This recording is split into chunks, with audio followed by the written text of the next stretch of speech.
manolotra ny arahaba ho anareo rehetra zay fa tonga somatsara ato amin'ity tranon'Andriamanitra ity ny tenako. Miaraba anareo ihany koa dia anareo zay manaraka zao fotoam-pivavahana zao any amin'ny tokantrano misy anareo any. Arabaina isika rehetra ary miteny ambarako dia zao nitsodrano zay fatoko rano ny fiangonana tamin'ny fiandohan'ny taona amin'ny anaran'i Jesosy ho tanteraka aminareo an'izany, ho tanteraka amin'ny zay rehetra mino an'izany, asio teraka ihany koa an'Andriamanitra. Alleluia, alleluia.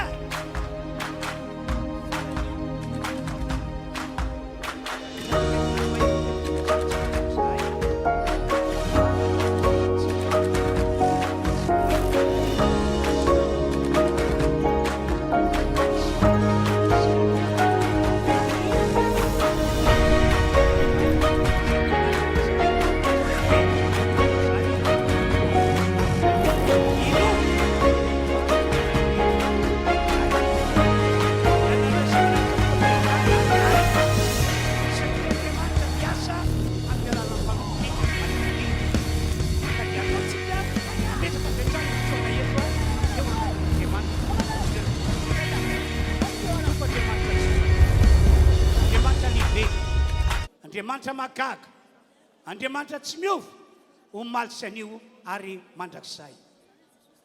Misaotra fa nomena tompon'andro havelomana izahay ary toka somatsara eto ihany koa mba nompanao sy ame voninahitra anao. Hidro ankehitriny anapaka eto ny herinao, anasitrana ny marary, aman'ny olana, tondra fitahina, fahasoavam-be tsy misy toy izany no ataonao aminay androany Andriamanitra.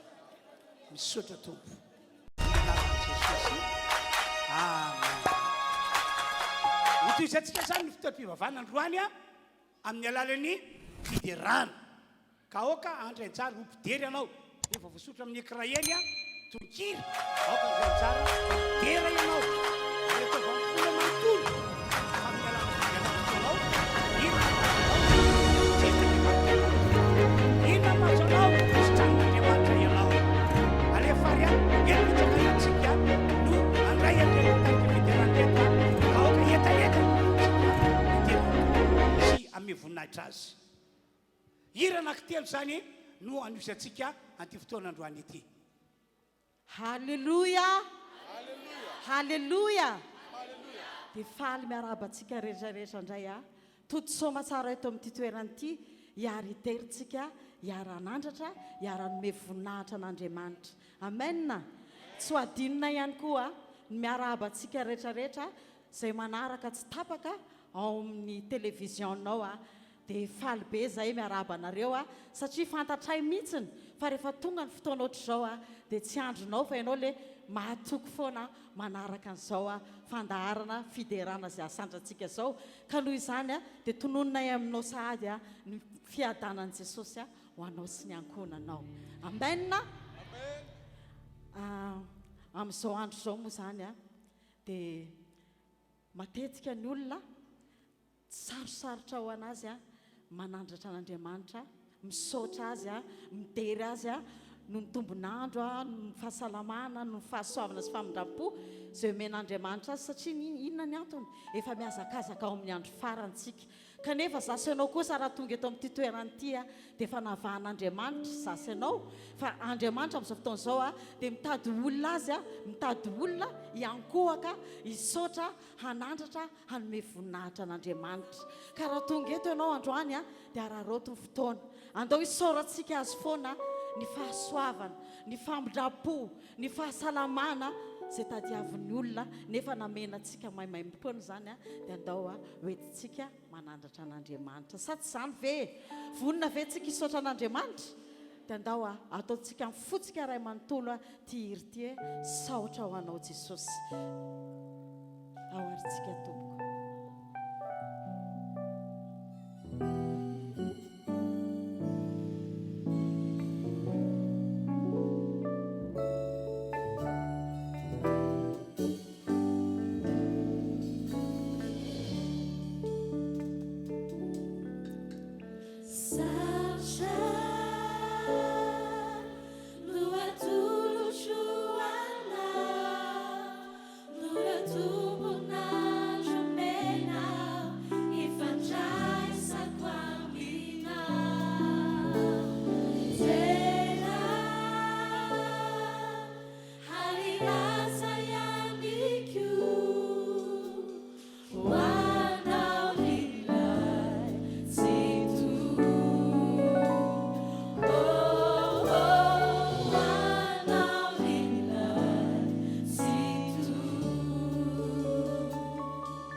Halleluja. Mino afara nataonao tamin'ny fonao ray manontolo ny fisaorana iny a dia mankasitraka ihany koa Jesosy any an-danitra. Sa tsy izany ve? Afaka fotoana fohy izao tsika, andro vitsivitsy dia ankalaza Pasika tsika. Dia tsarovo mandrakariva fa ny volana avril dia volana fandresena ho an'ny kristianina. Sa tsy izany? Satria Jesosy Kristy efa nitsangana tamin'ny maty. Ka ninona androany mety hoe ilainao fahavelomana eo amin'ny fiainanao, tsy fantatro. Mety hoe aretina ve? Mety hoe arabola mihitsy ve? Tsy fantatro fa tsika rehetrarehetra reo samy manana ny faniriany. Sa tsy izany? Dia mino androany fa ho ataon'i Jesosy izany. Ho ataony izany hanangana anao izy, ampitsangana anao izy, hamelona anao izy. Ka noho izany dia andao mbola ho amafisitsika amin'ny hira, amin'ny alalan'ny fiderana ihany izany. Fa tsarovo fa io fiderana izay asandratsika io raha ataonao amin'ny fonao ray manontolo dia misy fahefana io. Dia izay tenenin'ny vavanao ihany izay asandratrao ihany no ataon'i Jesosy amintsika. Sa tsy izany ve? Dia mbola saiko ihany ianao amin'ny anaran'i Jesosy andaontsika hiravoravo eo anatrehany. Andaontsika hanao hira fiderana anankiray hoe lehilahy mahery. Ka ninona fanena amin'i Jesosy androany dia ho potipotika, ho ravarava, ary ninona mila fananganana dia hanangana anao izy. Halleluja. Da ho aritsika.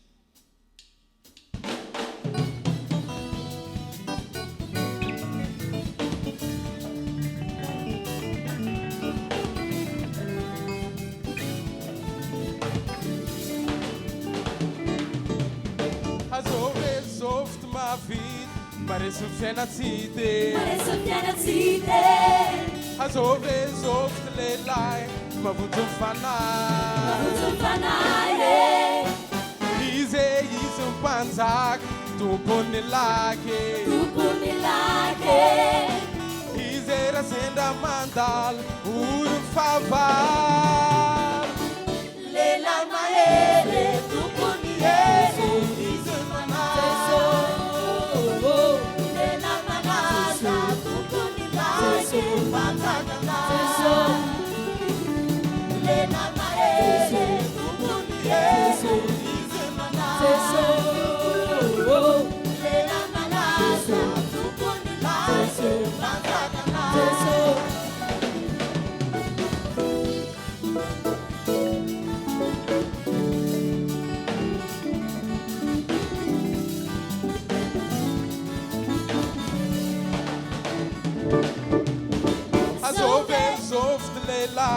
Manalom ni tanane.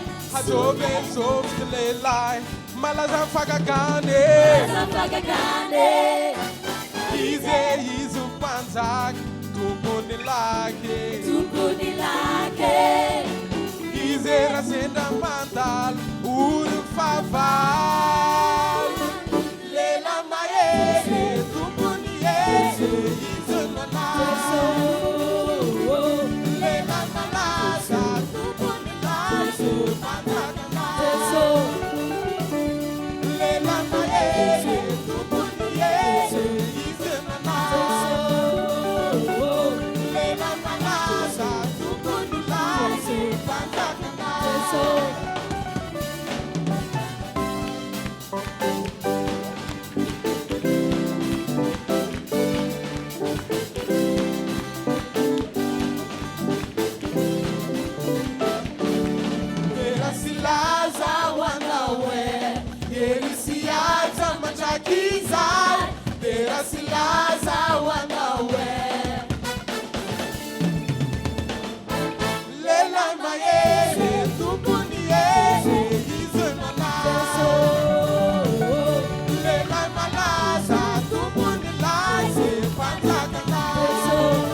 ihany ny voninahitr'Andriamanitra. Ataovy mafy ihany ny tehaka ao.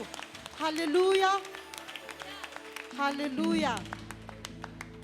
Ny fiadanana dia ao amin'i Jesosy rery ihany. Sa tsy izany? Tsy mbola le trano be aloha ny fiadanana, tsy mbola le vola be, tsy mbola le hoe le zanaka endry, tsy mbola hoe zay fantatrao hoe eritreretinao hoe zany no mampiadana anao, fa zany manaraka fotsiny ihany rehefa ao aminao le tompon'ny fiadanana. Sa tsy izany ve? Dia androany andao le tompon'ny fiadanana mihitsy ny ampandrosoantsika ao anatintsika.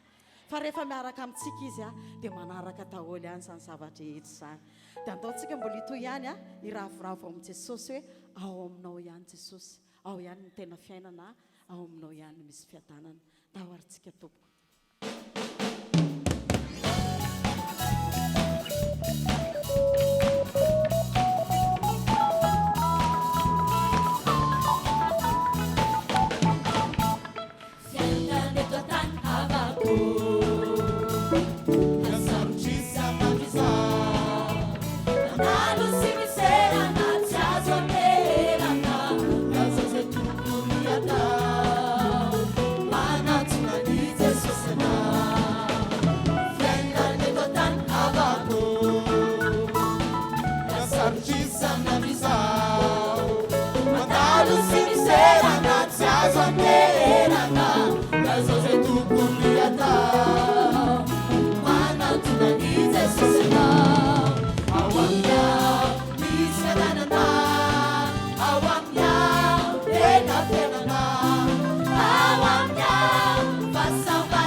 Mandrapatonga mpanompon'Andriamanitra ty anoloana.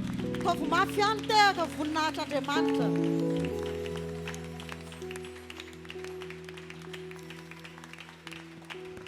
samiary makatoerana tompoko anokana fotoana isika amin'izao fotoana zao a anaovana vavaka dia andaovaka itsika ty baiboly ity a dia izay voasoratra izay no ampiaritsika raha hiaraka hivavaka isika ato amin'ny salamo 7:30 andininy faharoa andininy fa 4:5 tompoko salamo 7:30 andininy fa 4:5 zao voasoratra vakiko ato amin'ity écran ity le izy ary miravoravo amin'i Jehova ianao dia omenanao izay riny fonao tian'Andriamanitra ambara amin'izany a na dia mafy be ary niady atreanao na dia tsapanao enjana ary fisehony mety amintsika maha-olon'Andriamanitra atsika dia ny misaotra an'Andriamanitra sy miravoravo mandrakariva ao amin'Andriamanitra dia ho tanteraka io teny io hoe dia omenanao izay riny fonao andininy fa 5 akino amin'i Jehova ny lalanao ary matoky azy fataony tanteraka tsy olona zao tontolo zao tsika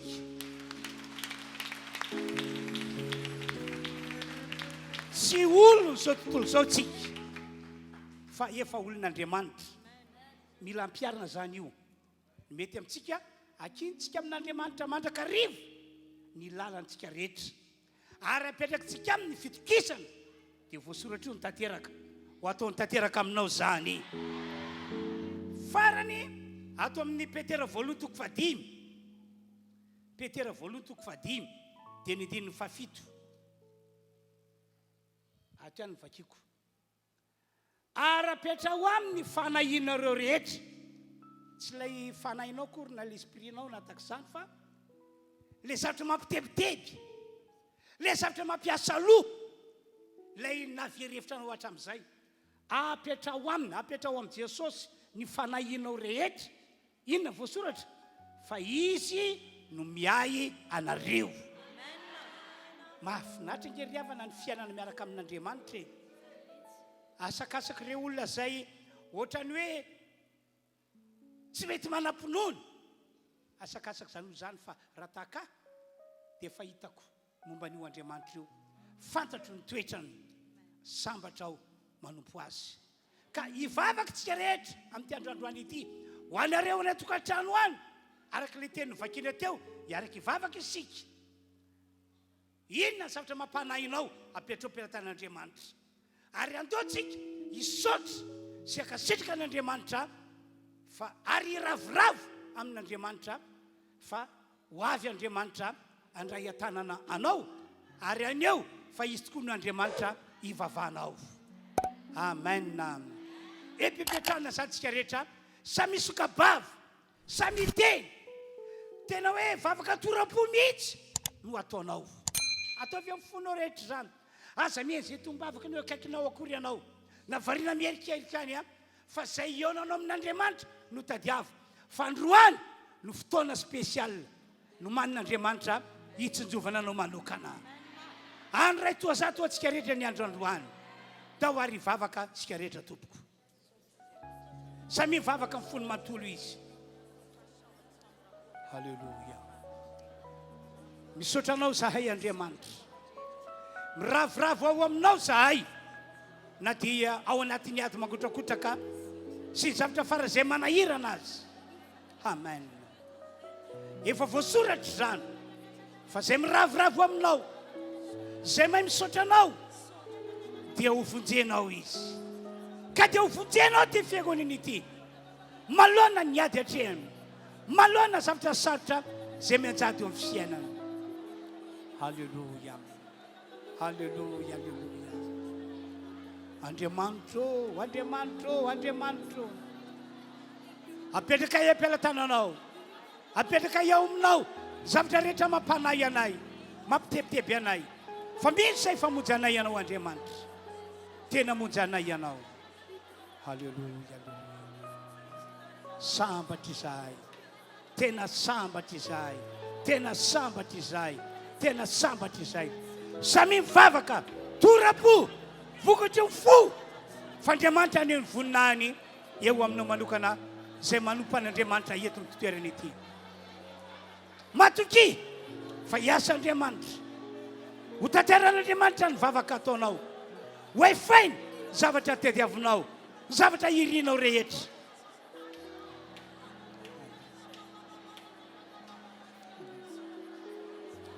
Alléluia, alléluia, alléluia.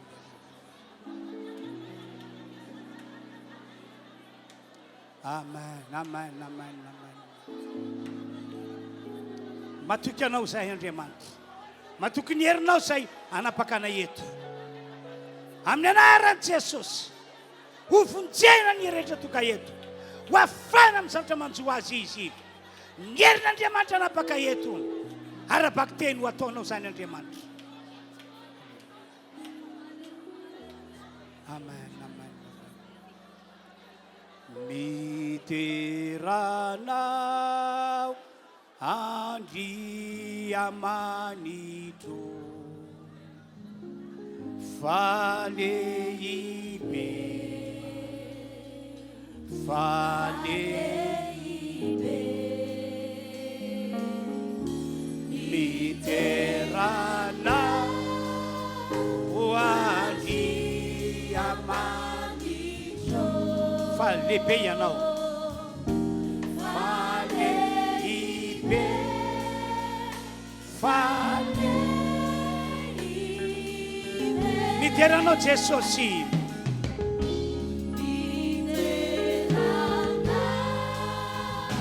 Jesosy tubulo, makaka ianao, makaka ianao. Amen. Miteranao Jesosy tubulo, makaka ianao, makaka ianao. Miteranao fanahy masina,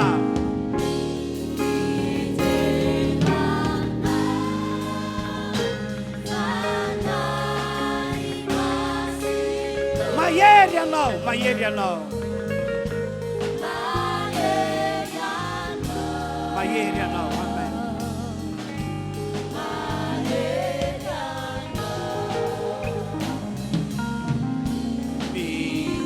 Miterana fanahy masino, mahery ianao, mahery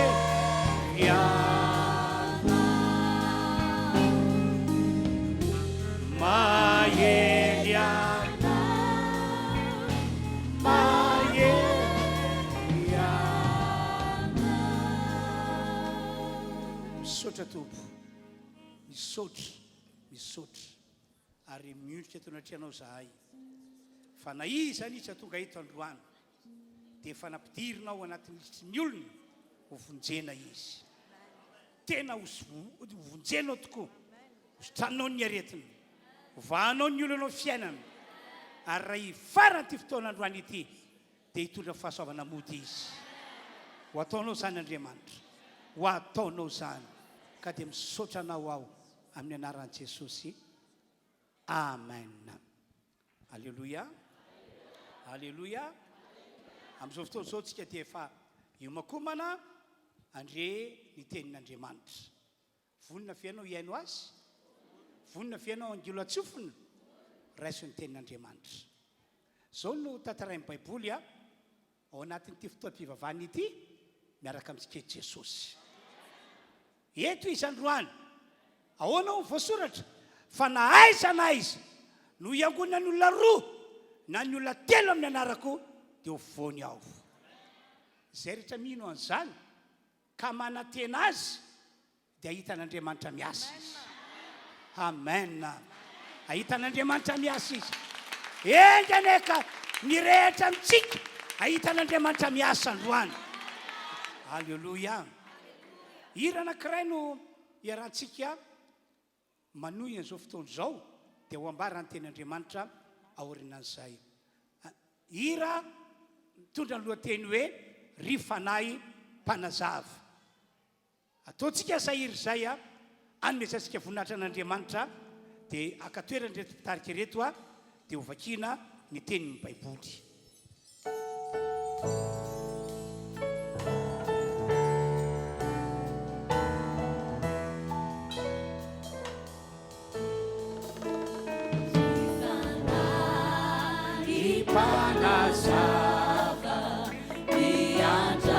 Akipy masinao anaty ilay hira, aoka hifantoka ianao, aoka hifantoka ianao.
Metsika toerany reto mpitarika reto sokafy ny Baiboly Josoa toko voalohany 15 ka hatramin'ny 15.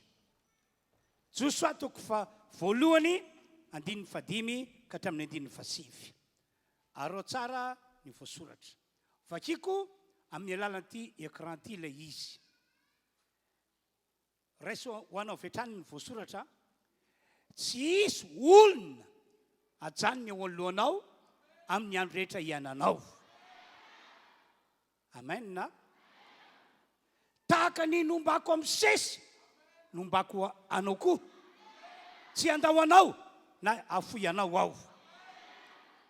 Mahereza sy matanja fa ianao no ampandova ity firenena ity ny tany izay nianako tamin'ny razany omena azy.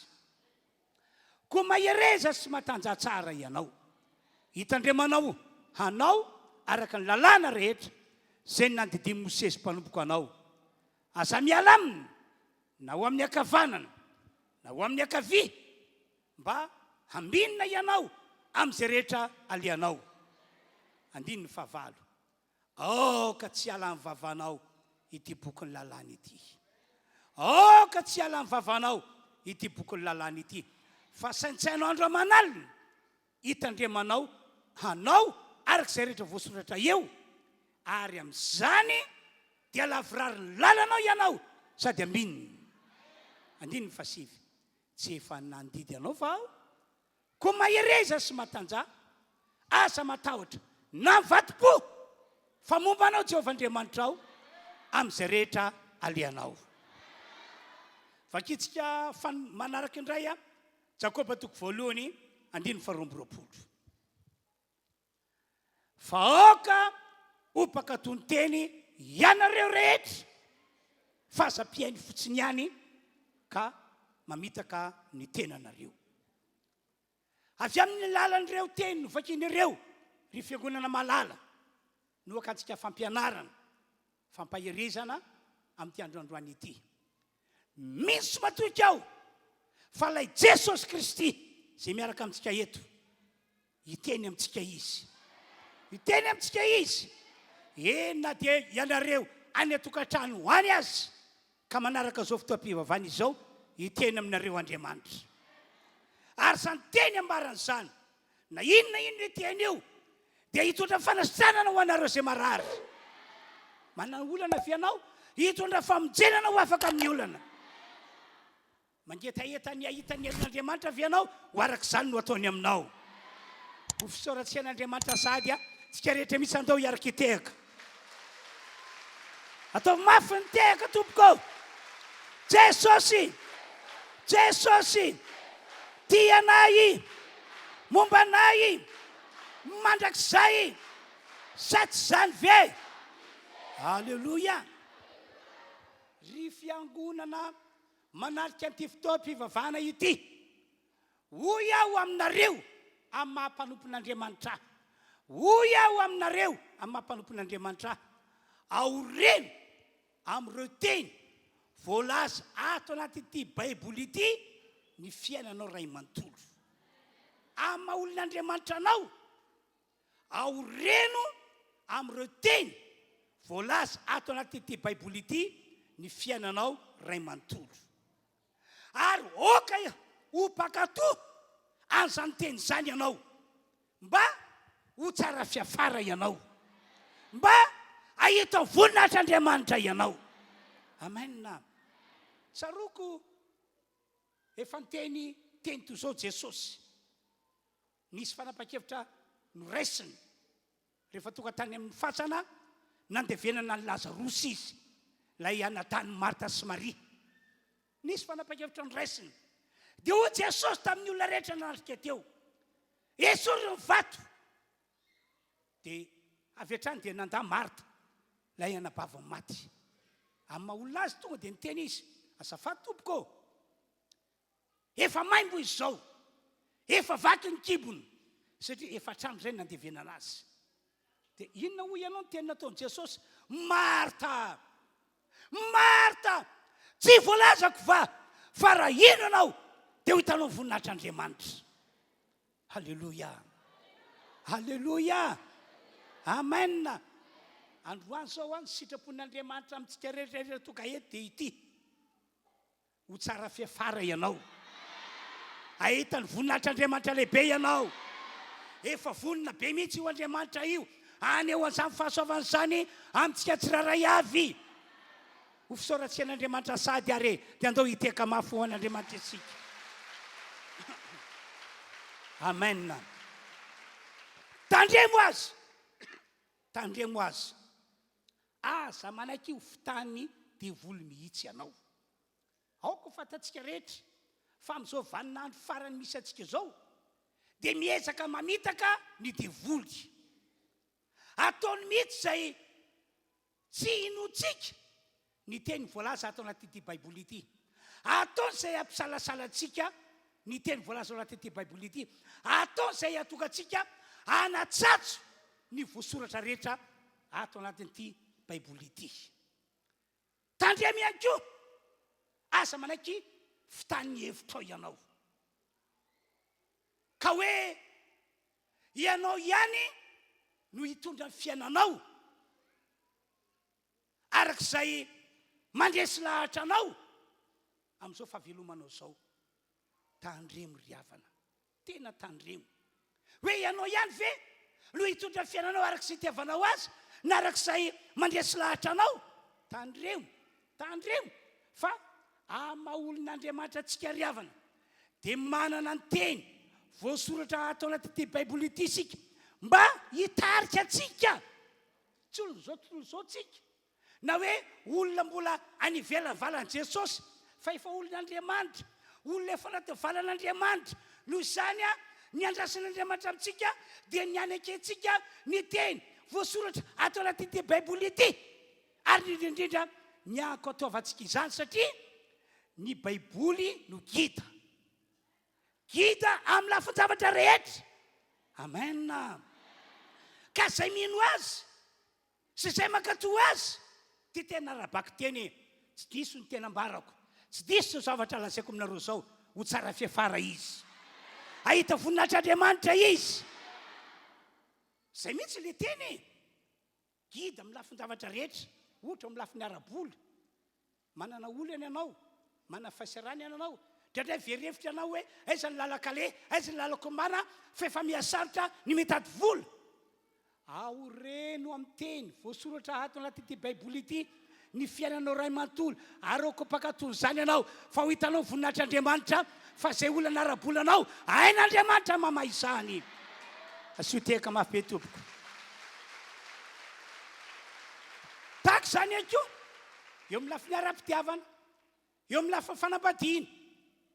Tsy olona ray na roa na telo dimy amanenina no hitako hoe manana olana amin'ny lafiny ara-pitiavana na ara-panambadiana, fa efa tena maro, tena maro. Ohatrany hoe taloha fijeriko azy asa tsy dia nandre olona nanatona angambany a.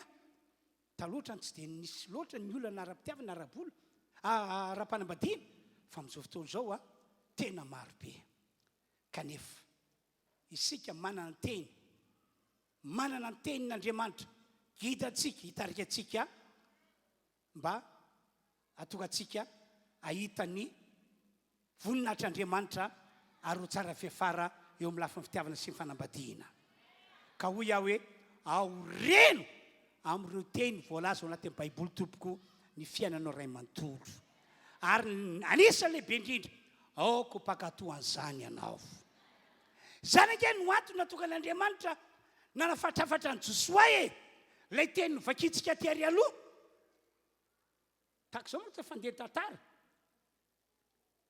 tahaka izao ny voasoratra maty Mosesy mpanompon'Andriamanitra, lay voatendry mba hitarika ny zanak'Israely ho any amin'ilay tany tondra-droa sy tantely.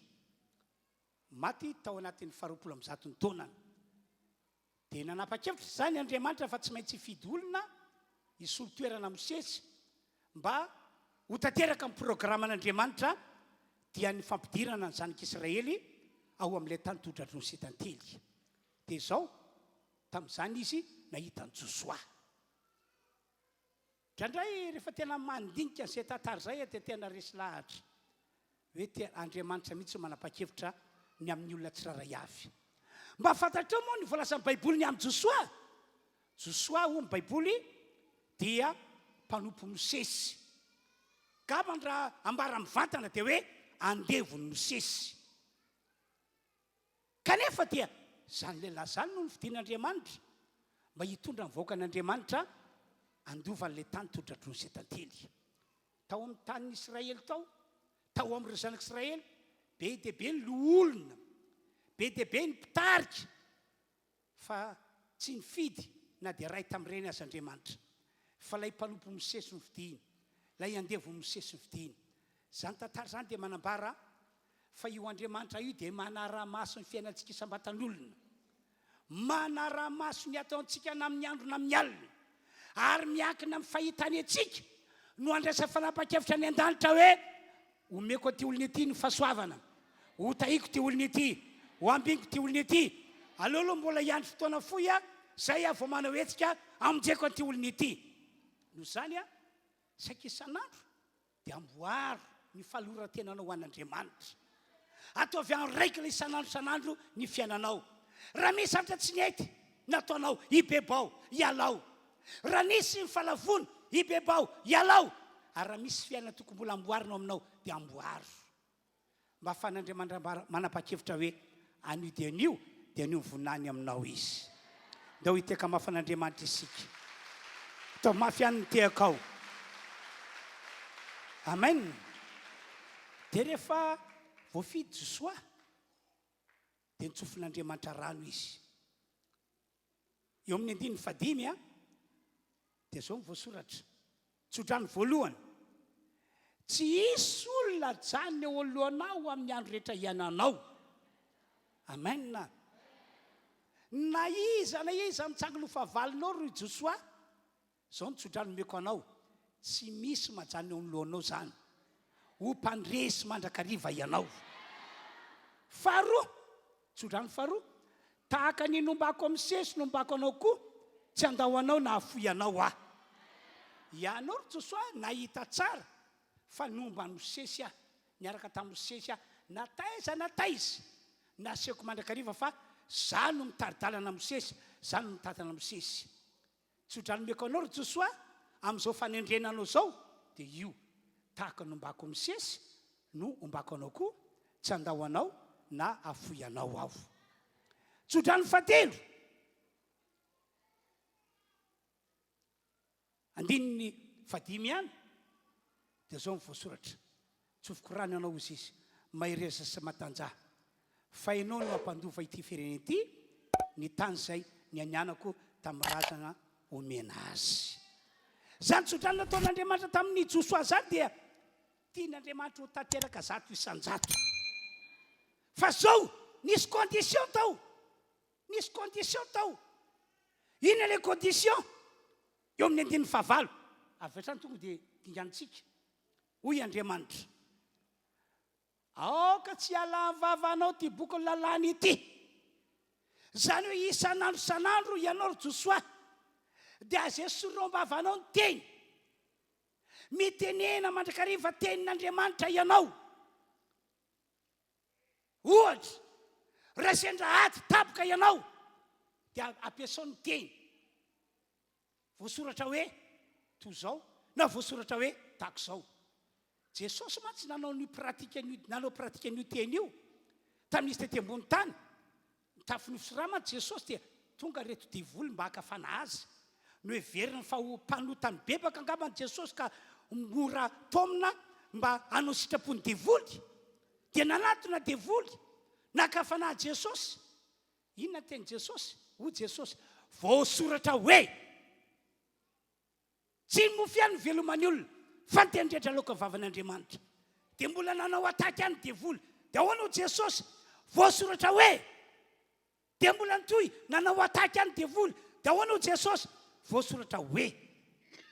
Zay zany no tian'Andriamanitra iainan'i Josoa, aoka tsy ala ny vavanao ty boky lalàna ity, aoka hitanisa tenin'Andriamanitra foana ianao.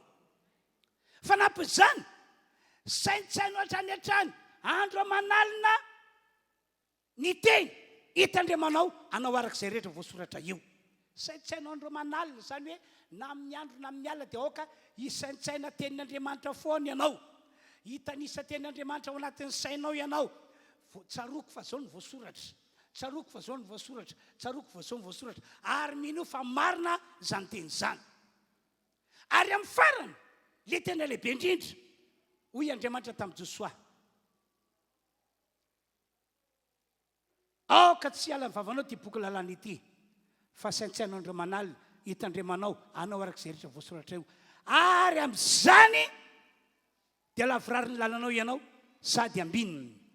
Dia toy izantsika ihany, 15, tsy efa nandidy anao vao koa mahiresy matanjaha, aza matahotra na vadi-po fa momba anao Jehovah Andriamanitra ao amin'izay rehetra lianao. Zany hoe tsika zany a, Josoa zany dia mila makatony voasoratra, mila makatony teny. Dia io voasoratra io hoe ary amin'izany dia lavorary ny dianao ianao sady aminina ary ho tahina, ho tafitanao ny fitondranana zany Israely ho any amin'ilay tany izay efa nananganako tanana omena azy. Raha fitinina angamba ny tian'Andriamanitra ambara amin'ny Josoa dia hoe raha arak'ireo voasoratra ireo tokoa ny momba anao ry Josoa dia ho tsara fiafara ianao ary hita mandrakariva ny voninahitr'Andriamanitra. Ry fiangonana manarika an'ity fotoan-dehibe ity, zao no teniko aminareo, efa nandray an'i Jesosy tokoa ve aloha ianareo? Efa niraisinao ve Jesosy? Sura ny tenanao ve ianao fa efa ao anatinao izy?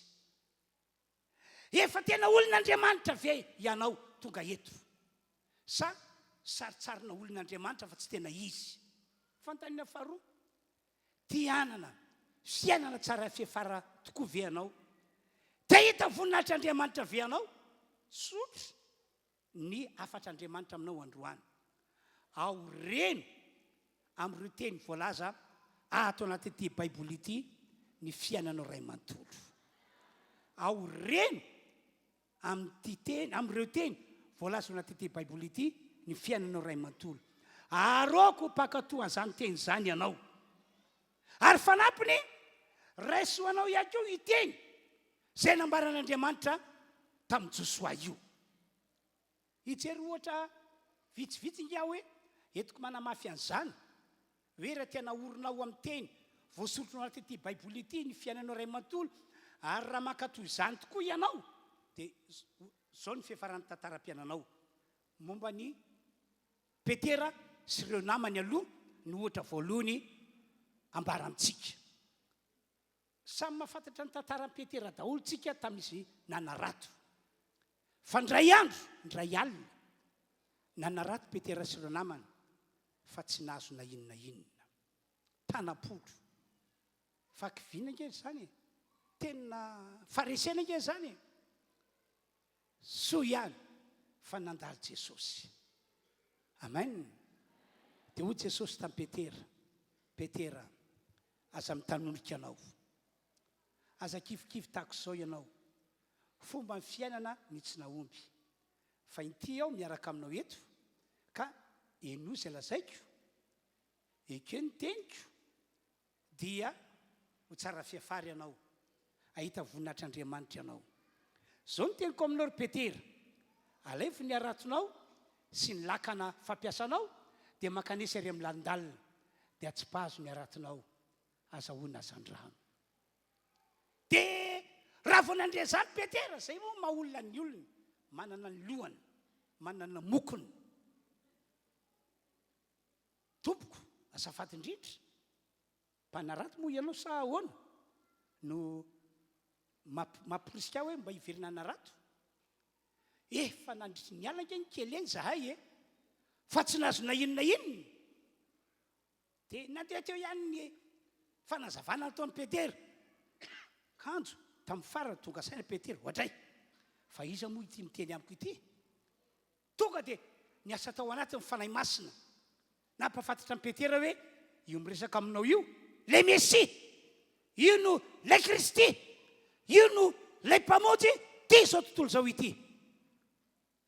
Dia teny eo ihany, tonga dia naiky Petera, kanefa miodrika eto anatrianao aho, no ny teninao alatsaka any ny arato, no ny teninao alatsaka any ny arato. Raha sitrapony tsy handatsaka ny arato intsony izy, fa no ny teny Jesosy alatsaka any ny arato. Zany hoe naoriny tamin'ny teny nambaran'i Jesosy ny fiainany ray manontolo, ary nakatoaviny zato isan-jato ny teny nataon'i Jesosy. Avy hatrany dia nalainy ny arato, dia nalainy ny lakana lasa izy nandeha tena mpivonin-dranomasina. Gaga reo namany, ohatray, andeha hoezandray ary ny zalahy iny. Tsy mbola nisy teo amin'ny fiainanay hoe rehefa tsy naomby dia mbola hiverina fandroany amin'izao atoandro be nanahary zao. Dia nijareny mitazan-davitra fotsiny reo namany, inona ary zao natao Petera iny? Tena tsy Petera ny arato, sotominy avao, tsy zaka sotomina le izy satria trondro be dia be mihitsy tafiditra tao anaty arato.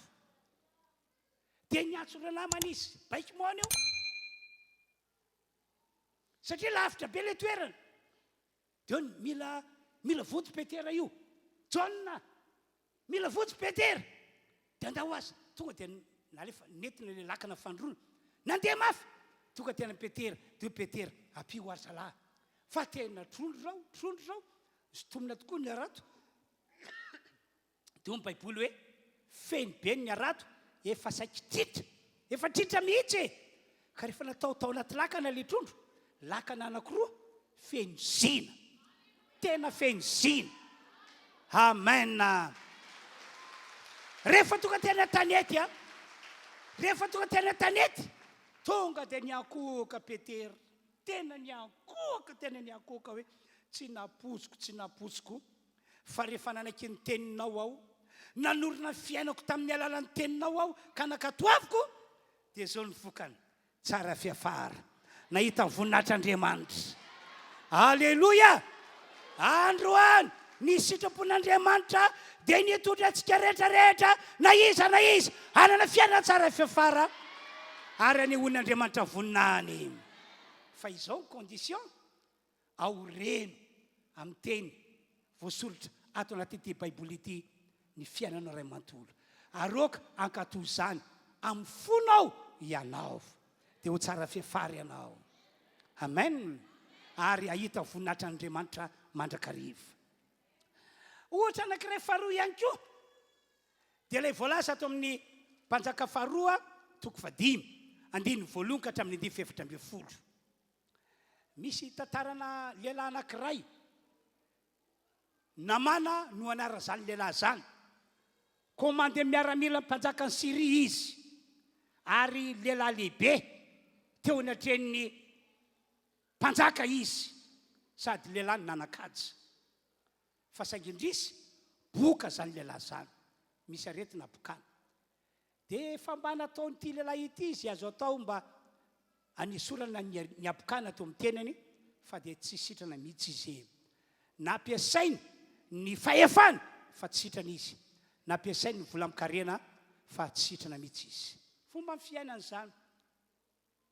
Fomba ny fiainana hoe na inona ataonao ny amiakaviana amiakavanana dia ho tsapanao hoe to andamoka foana ny fiainana. To tsy ety foana ny fiainana. Fomba ny fiainana zany ry havana malala. Dia indray mandeha ity lehilahy ity nandre fijoroana vavolombelona hoe ao amin'ny tanin'Israely ao misy lehilahin'Andriamanitra manana ny fanan'Andriamanitra ary ampiasain'Andriamanitra anasitrana ny marary amaolana anao fagagana ary raha resaka aretina abokana dia mahay manasitrana ny abokana zao lehilahy zao. Raha vao nandre zany ty namana boka ity tonga dia efa nangonina ny délégation andeontsika ho any amin'ny tanin'Israely. Entre parenthèse amin'ny mampanompon'Andriamanitra ary havana dia mampahirantsika pino mampahirantsika rehetra. Aoka ianao ho tia mijoro vavolombelona, ho tia miresaka amin'ny olona ny amin'ny Jesosy. Fa isy akony amonjen'Andriamanitra olona reny témoignage ataonao reny na reny fanambaranao ny amin'ny Jesosy reny. Amen. Raha ezaka andresy lahatra olona ianao sarotra. Fa raha hiteny ampatsorana ny amin'ny Jesosy ianao, izoro vavolombelona ny amin'ny zavatra efa nataon'Andriamanitra taminao, Andriamanitra no hiasa. Mba tonga ny olona ino, mba tonga olona naiky ka ho tonga amin'ny Jesosy izy. Amen. Ary ino ny fivavahana zay ataonao. Dia vita moa iny. Dia tonga tany amin'ny tanin'Israely ary ity komandy miaramila Sirianina ity lehilahy boka ity mba hitady fanasitrana. Tonga teo tokotanin'ny Elisa izy. Dia avy hatrany moa Andriamanitra efa niteny tamin'ny Elisa hoe misy vahiny tonga ao. Io vahiny io dia hitady fanasitranana avy amin'ny alalanao. Ka dia teneny io lehilahy io mba hisitrika impito ao amin'ny rano Jordana dia ho sitrana izy. Dia tsy vokan-trano Elisa fa njany natao an-tranony tao. Fa naniraka zatovo anankiray Elisa, naniraka mpiara-miasa amin'ny anankiray. Mandeha any ianao fa misy vahiny maromaro tonga ao ary ny raika amin'ireo vahiny ireo boka mila fanasitranana. Ka zao lazainao aminy asa mandro mipito amin'ny ony Jordana izy mba ho sitrana.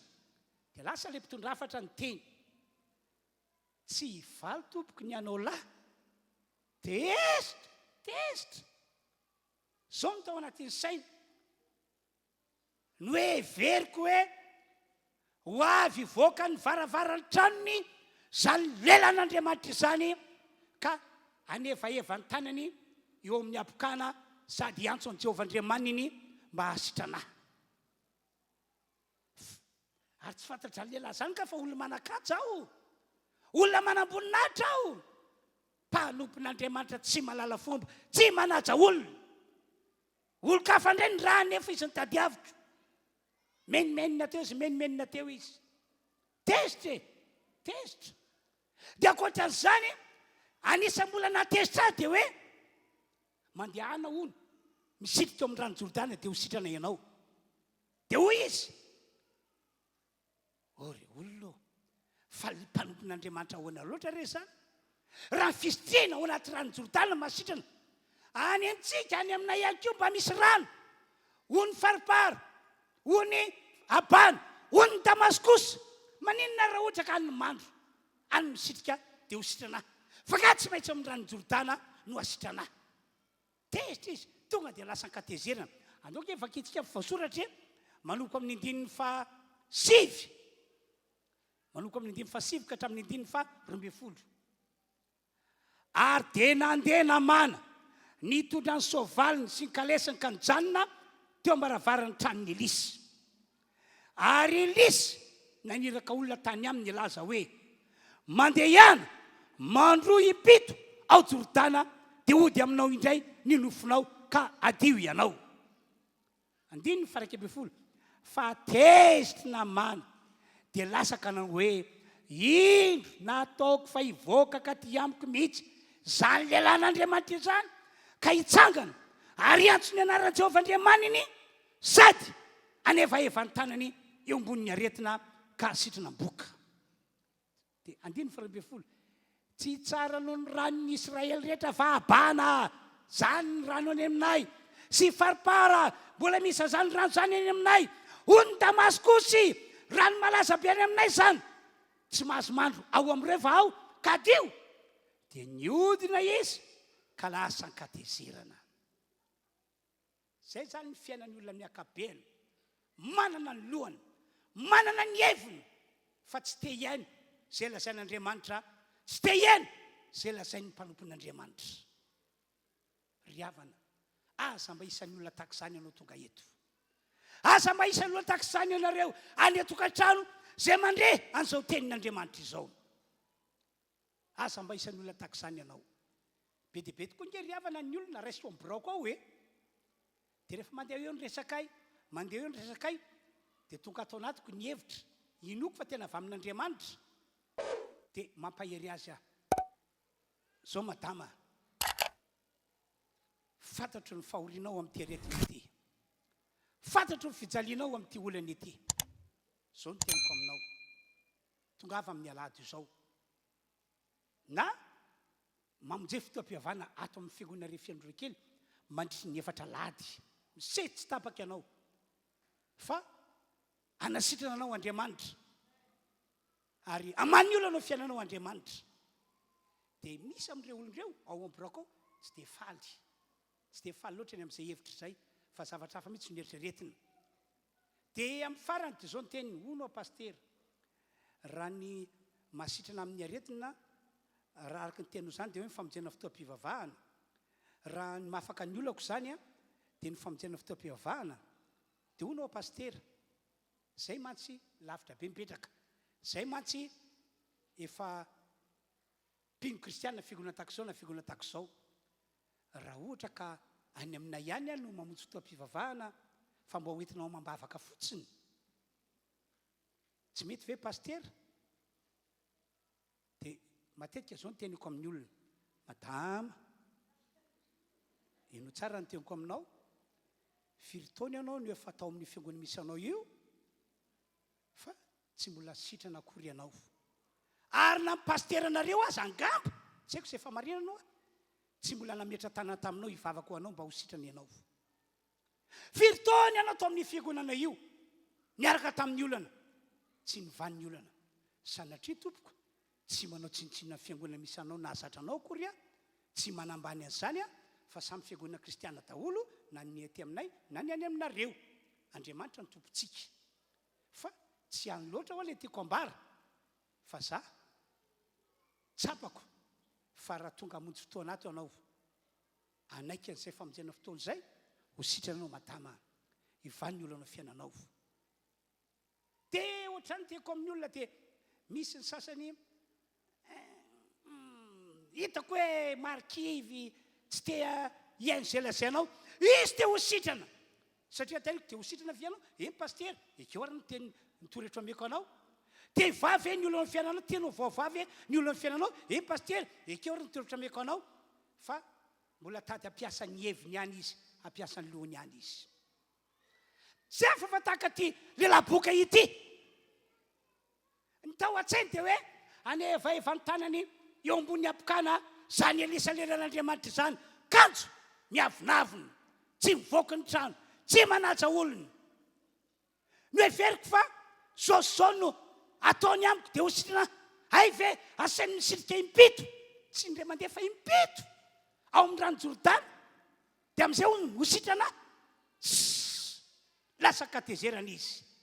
Fa soa ihany, fa raika tamin'ireo délégation niaraka taminy, nanam-pasahiana, nananatra. Tompoko, azafady Andriamanitra commandant, hono aho, raha hono mpaminany taminao, zao no ataonao dia mba ho sitrana ianao. Mova tsy tokony anaiky ianao.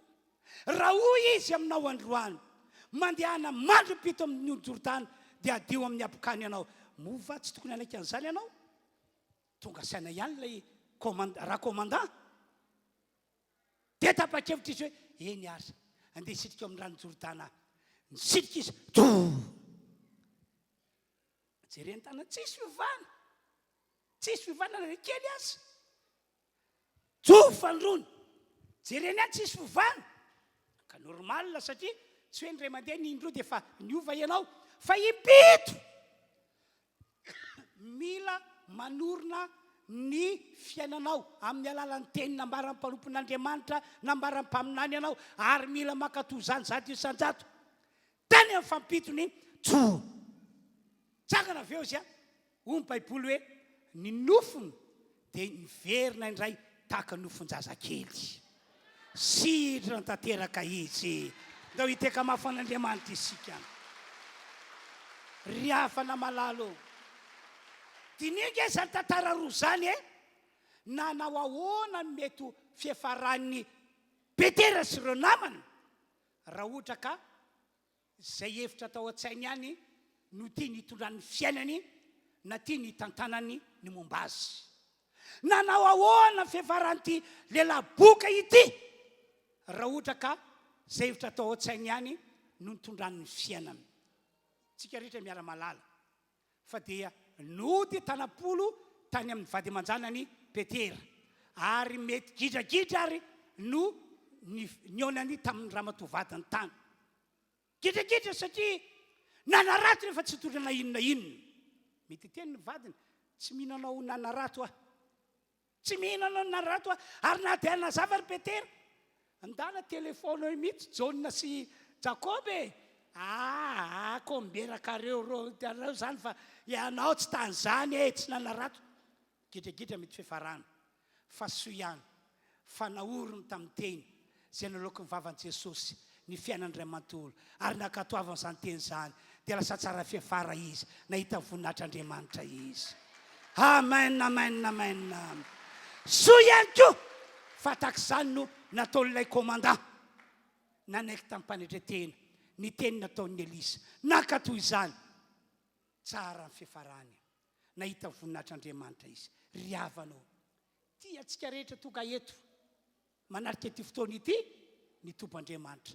Tsy misy avana isika tonga eto, na isika izay fa ela be nanompo an'Andriamanitra tato, na ianareo izay sambany tonga eto androany, tia antsika rehetra ny Tompoandriamanitra. Ny fatongavana hoe dia efa pirofo mitoka amin'ny tenda, fa tena tianao Andriamanitra. Tsy hoe tsy manan-katao ianao manan-katao ianao. Efa nisy programma ny vinavinainao ary tany ambadika tany, fa dia tamin'ny farany tonga ihany ianao, tonga ihany. Satria nahoana? Satria tian'Andriamanitra andre an'izany teny zany ianao, satria tian'Andriamanitra ho tsara fiafara ianao, tian'Andriamanitra anehoany voninahiny ianao. Amen.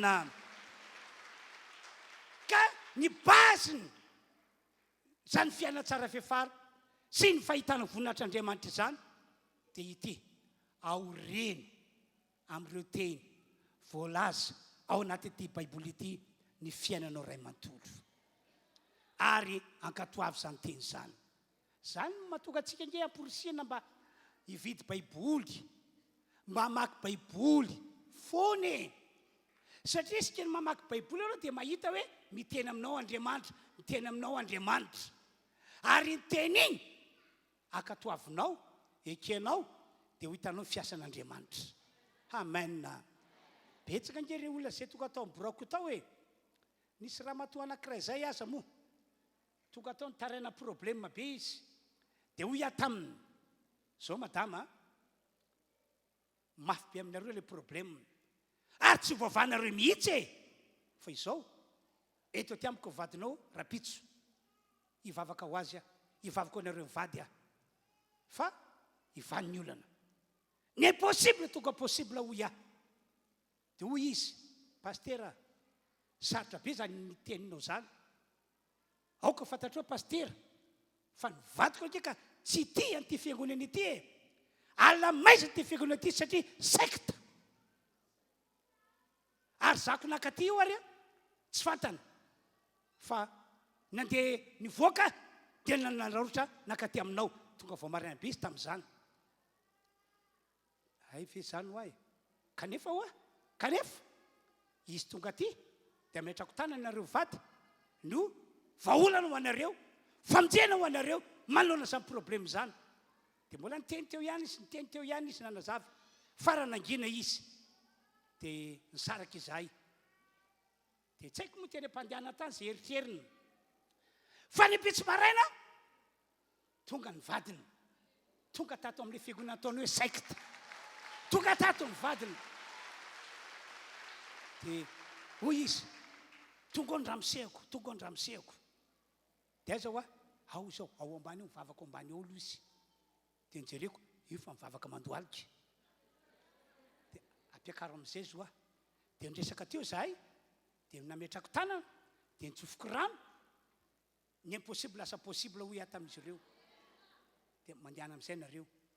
Akory ry avana fagagana, rano marina, olona tokony voaroka, eo. Fanampiny, tokony giatra, eo. Satria nisy fahatsoana lehibe nataony. Ary mpiara-miasa amin'ny rehetra rehefa nilobava hoe tsy miala aminao zay a. Aza ilikikety aminay fa ianao fotry ty raharaha ty a.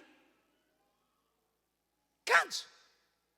Vita ny resaka ny fanaovana tamin'ny nataon'ny mpampiasa tamin'ny mpiasa rehetra. Teonio ihany, teonio fa tsy nepitso ny alevaka pitso. Nampiakarina grady, toerana ambonimbony kokoa izy. Gaga ny olona, gaga. Azalahy, olona tokony voaroka, olona tokony giatra. Nampiakarina toerana tsaratsara kokoa. Hitanareo amin'izany ny fiasan'Andriamanitra. Ao reny, amin'ny teny rehetra voasolotra ao anaty baiboly ity, ny fiainanao ray manontolo. Aroko mpakatoy ianao, fa ho hitanao voninahitr'Andriamanitra. Ho tsara fefara ianao tompoko. Halleluia. Taka, za tena misaotra an'Andriamanitra. Fa maro ihany izay teny nataoko izay. Fa no hamarin'Andriamanitra. Tena no hamarin'Andriamanitra. Ary vao may mitombo mifinoko. Ary mitombo fahasahiako miteny. Mitombo fahasahiako miteny. Ary raha reny tsodrano nataoko reny azy, dia tena mahafaly ahy ny milaza aminareo. Fa 100% amin'ireny, ho tanteraka amin'izay mihiny. Ho tanteraka amin'izay mihiny. Halleluia. Zao ary a, andoantsika rehetra hiaraka hivavaka. Tena hivavaka. Amafiso amin'Andriamanitra aloha ny fanoloranao ny fiainanao rehetra mba ho an'Andriamanitra. Mila sura ny tenanao ianao fa Jesosy efa ao anatinao. Mila sura ny tenanao ianao fa ianao dia efa olon'Andriamanitra. Zay aloha ny dingana voalohany. Dingana faharoa, ho anareo izay natsapa fa ny rorosaina foana nanoloana ny teny nataon'Andriamanitra, indrindra fa ny teny voasoratra ao anaty baiboly ity. Ary no amavainao mihitsy ary ny teny voasoratra ao anaty baiboly ity. Tsy nahoanao, tsy nakatoavinao, fa manana ny hevitrao ianao, manaloha ianao ianao. Dia hoy aho hoe manaova fifonana sy fibebahana amin'Andriamanitra. Mila miaiky ianao fa diso teo mason'Andriamanitra. Dia fahatelo farany, mijoro ary manaova défi. Fa ianao dia akatoy ny tenin'Andriamanitra. Ianao dia apiatra ny tenin'Andriamanitra. Tiako milaza aminao fa hita voninahitr'Andriamanitra ianao. ahita ny herin'Andriamanitra miasa ianao. Andao ary vavaka tsika rehetra, tena vavaka torapo a. Tsika rehetra mihitsy miaraka ivavaka. Asa dia mibitsibitsika moramora eo anao. Asa mandraraha zay hoe eny ty olony ty ny vavaka ataoko, ahoanao iny zany. Aferanao sy Andriamanitra zany. Zay tena materanao mihitsy loharanao sy Andriamanitra. Araka le torohevitra teo hoe manatona Jesosy. Asio reny fiainanao fa efa ao anatinao Jesosy. Ary manaova fifonan'le faharoa fibebahana satria nirorosainy ianao nanoloana ny teny nataon'Andriamanitra. Ary fatelo mitsoroa anao defi opaka toy ny teny, mpampiatra ny teny. Fa zao ny teniko amin'ny anaran'i Jesosy ho tsara fiafara ianao. Amin'ny anaran'i Jesosy ahita voninahitr'Andriamanitra ianao. Tonga dia hivavaka daholo tsika rehetra. Ny mpitarika fiderahana kosa maka toerana ety anoloana. Hivavaka tsika tompoko.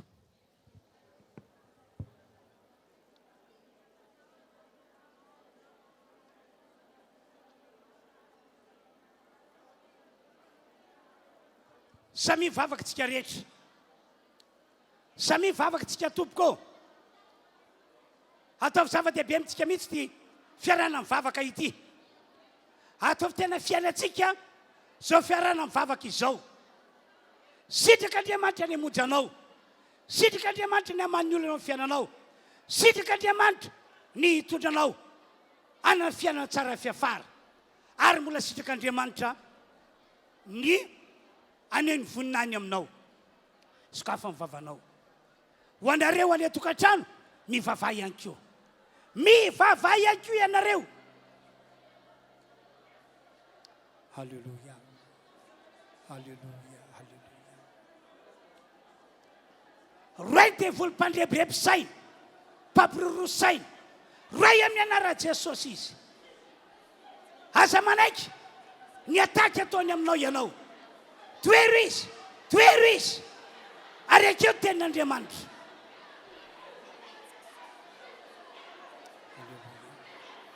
Halleluja, halleluja. Amen, amen, amen, amen. Amen, amen, amen. Misotranao Andriamanitra, misotranao, misotranao. Indro taonao manan-kery amin'ny olona teny nambarako teo. Ka dia ho araka izany fiafarany fiangonana ity. Ho tsara fiafara. Ary ahita voninahitra ao. Amen. Amen. Mangina isika rehetra. Mangina daholo isika rehetra. Apetrao eo amin'ny folo tananao. Tompandriamanitra mijoro eto anatrehanao aho amin'ny maha mpanomponao ahy. Mamindra fo amin'ny olona rehetra nanarika ty fotoam-pivavahana ity. Noho ny amin'ny Jesosy maty teo ambony hazo fijaliana, nandatraka ny rano, dia mamindra fo ianao ary mamiala heloka ianao. Sasao amin'ny rano Jesosy ny rehetra tonga eto. Hatramin'ireo olona manaraka zao fotoam-pivavahana izao amin'ny alalan'ny televiziona, na radio, na Facebook. Aoka mangy andrenondreny anao. Rehefa naratsy mpampirorosaina, mpampisalasala, manodidy anao ao amin'ny anaran'i Jesosy. Miala amin'ity fiangonana ity. Miala daholo zany fanaratsy zany. Rehefa naratsy mpampirorosaina, mpampisalasala, mpanatsatso ny tenin'Andriamanitra, manodidy amin'ny anaran'i Jesosy aho. Miala. Miafatra andre mandeha amin'ny fiamahery, zany fanaratsy zany, dia mivoaka ao anatin'ny olona. Miala amin'ny fiainan'ny olona. Zao dia zao ihany. Mandeha ihany. Mandeha ihany. Miala amin'ny anaran'i Jesosy. Miara-miainga. Miara-miainga. Fa efa sitrapon'Andriamanitra ny hitondra n'izao fiangonana izao ho amin'ny fiainana tsara fiafara sy ny fiainana mahita ny voninahitr'Andriamanitra. Misaotra tompo. Mankasitraka anao aho fa tsara ianao. Ary afafiko ny rano Jesosy ho fanamasinana sy ho fanokanana ny rehetra mba ho an'Andriamanitra. Ary afafiko ny rano Jesosy mba tonga ty fiangonana ity ny rehetra ho mpandresy.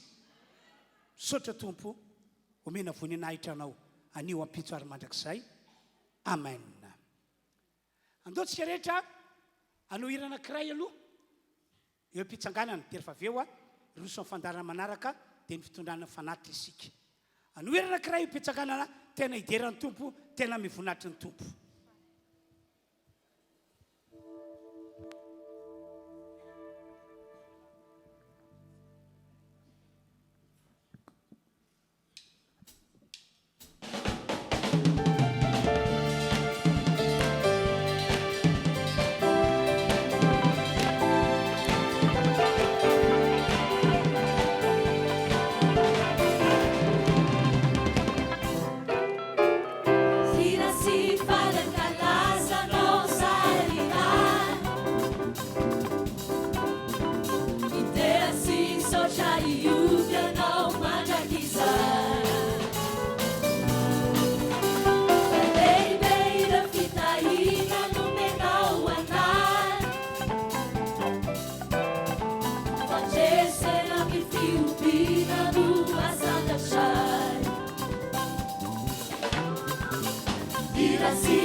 Makatoerana tompoko.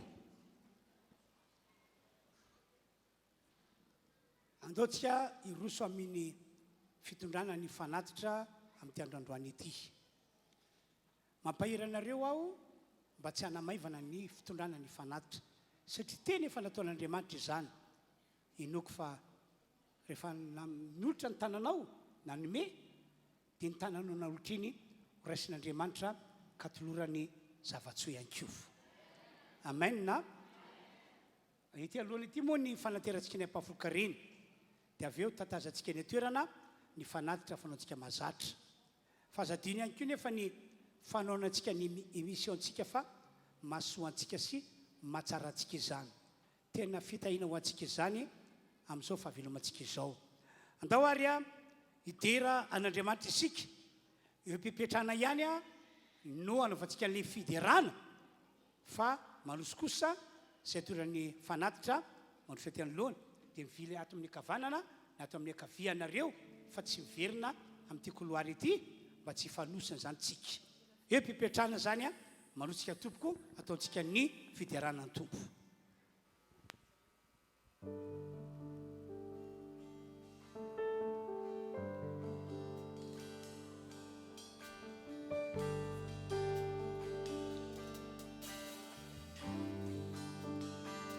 Tikanao tumpo tsy mba mafoy any famondramponao ny tananao miazona ny fiainako ny maraina vao mifoa mandrapatoliko Jesosy Iraikuni azaranao Tikanao tumpo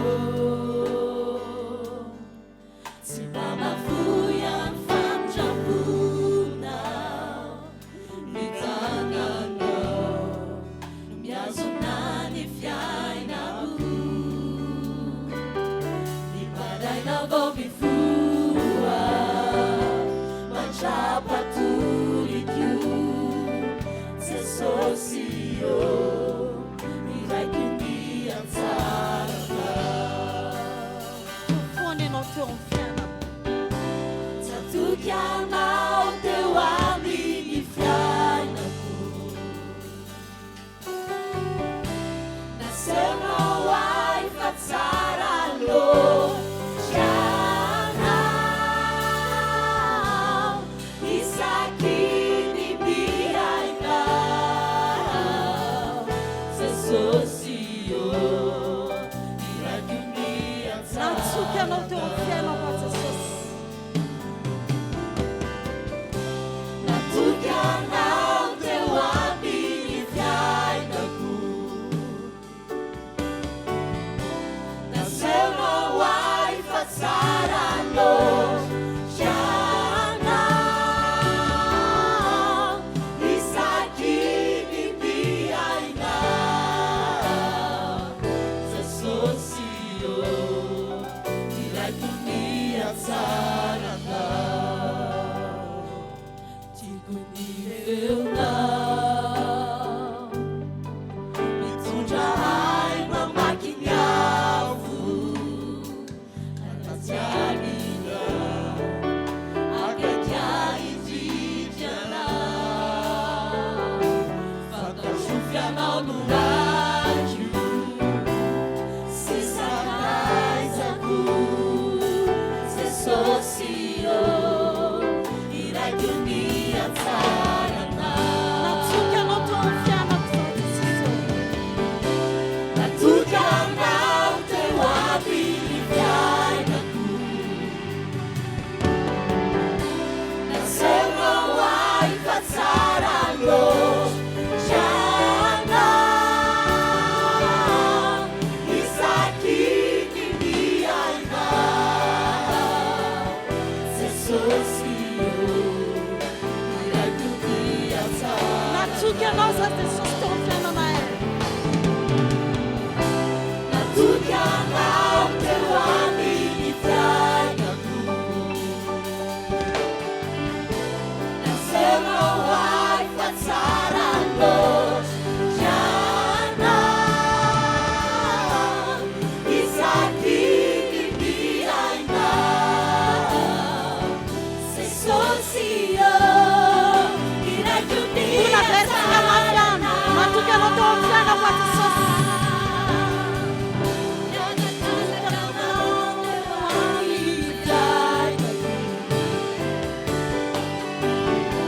Naseunao ay fa tsara loatranao isaky ny miainao Jesosy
dia ho farantsika zany ny fotoam-pivavahana zay nitondran'Andriamanitra antsika androany a dia hivavaka tsika ahondreo ny lohanao Andriamanitra raitsy to lay Andriamanitra lehibe lay Andriamanitra magaka misaotra sy makasitraka anao zahay fa vita somatsara ny fotoam-pivavahana tamin'ity androany ity hidro ankehitriny ny fiangonana iray manontolo dia tsofoky rano amin'ny anaran'i Jesosy ody ho mba-pahasoavana ka ny rehetra ho tsara fiafara ny rehetra ahita voninahitra ao misaotra ray malala amin'ny anaran'i Jesosy amen dia iano tsara za mbola mihetsika aloha toy izao zany filazana aperako amintsika